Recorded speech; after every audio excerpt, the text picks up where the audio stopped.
Diqqat qiling, tezkor ob-havo ma'lumotlari. Assalomu alaykum hurmatli tomoshabin. O'zgidromet markazi 1-avgustdan 8-avgust kunlariga bo'lib o'tadigan ob-havo ma'lumotlarini e'lon qildi.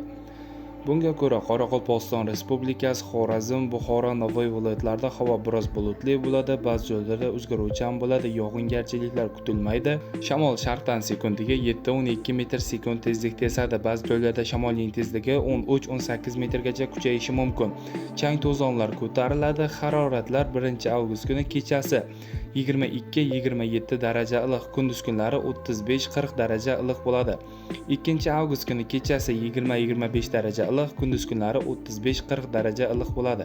3-avgustdan 8-avgust kunlari kechalari 20-25 daraja iliq, kunduz kunlari 33-38 daraja iliq bo'ladi. Toshkent, Samarqand, Jizzax, Sirdaryo, Qashqadaryo hamda Surxondaryo viloyatlarida ham havo biroz bulutli bo'ladi. Yog'ingarchiliklar kutilmaydi. Shamol sharqdan sekundiga 7-12 metr/s tezlikda esadi. 1-avgust kuni ba'zi joylarda shamolning tezligi 13-18 metrgacha kuchayishi mumkin.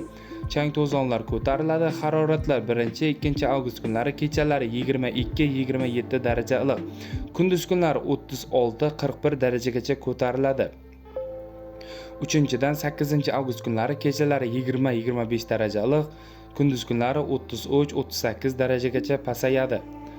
Respublikamizning vodiy hududlarida, ya'ni Andijon, Farg'ona, Namangan viloyatlarida ham havo biroz bulutli bo'ladi, ba'zi joylarda o'zgaruvchan bo'ladi, yog'ingarchiliklar kutilmaydi.